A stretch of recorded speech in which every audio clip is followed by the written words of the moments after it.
అశ్విని. ఎక్కడి నుంచి వచ్చావు? Kadiri. Qualification BTech branch EC. Okay, చెప్పండి మేము అర్థమైంది. Happy independence day sir. Thank you. First of all thanks for giving this opportunity. So sir discuss చేసింది ఏంటంటే మనం గోల్ని ఎలా సెట్ చేసుకోవడం. ఫర్ ఎగ్జాంపుల్ మన లైఫ్ లో మనం సక్సెస్ అవ్వాలనుకుంటే కంపల్సరీగా మనం గోల్ అనేది సెట్ చేసుకోవాలి. ఇక్కడ గోల్ సెట్ చేసుకోవడం గురించి వాళ్ళు చెప్పారు. సో ఎలా సెట్ చేసుకోవాలని చెప్పేసి చాలా మందికి కొంతమందికి ఐడియా ఉంటుంది, కొంతమందికి ఐడియా ఉండదు. సో నేను చెప్తాను. ఫస్ట్ మన గురించి మనం అనలైజ్ చేసుకోవాలి, మనం ఏంటని.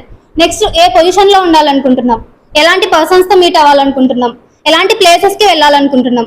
సో ప్రతి ఒక్కటి కూడా మన సెల్ఫ్ అవేర్నెస్ అనేది మనం చేసుకోవాలి.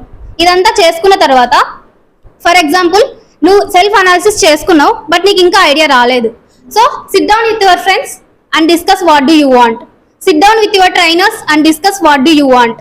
సో అలా అనేది ఫీడ్బ్యాక్ తీసుకోవాలి. ఫీడ్బ్యాక్ అండ్ సజెషన్స్ చాలా ఇంపార్టెంట్ అని చెప్పేసి మనం డిస్కస్ చేసుకుందాం. సో అలాగా మనకి ఏం కావాలని చెప్పేసి ఆ పక్కన వాళ్ళ నుంచి ఫీడ్బ్యాక్ తీసుకొని ఆ సజెషన్స్ తీసుకొని మన గోల్ అనేది మనం సెట్ చేసుకోవాలి. సో ఇలాగ ఒక ప్రాపర్ ప్లాన్ అనేది మనకు ఉండాలి. ఫర్ ఎగ్జాంపుల్ నీకు ఒక గోల్ నువ్వు సెట్ చేసుకున్నావు. సో గోల్ సెట్ చేసుకున్న తర్వాత నేను ఇలా చేయాలి. సో ఒక షెడ్యూల్ అనేది ప్రిపేర్ చేసుకోవాలి. ఆ షెడ్యూల్ ప్రిపేర్ చేసుకొని వీక్ 7 days. సో ఈ రోజు ఇది చేయాలి, నెక్స్ట్ డే ఇది చేయాలి, థర్డ్ డే ఇలా చేయాలని చెప్పేసి ప్రతి ఒక్క దాని గురించి కూడా మనము అనలైజ్ చేసుకొని ఒక నోట్ అనేది రాసుకోవాలి. నోట్ రాసుకొని దాన్ని అలాగే వదిలేకండి.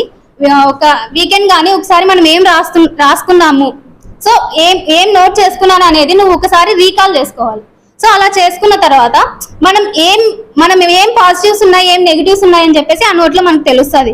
సో మన పాజిటివ్స్ పైన మనం వర్క్ చేద్దాం, నెగిటివ్స్ అనేవి లేకుండా క్లియర్ చేసుకుందాం.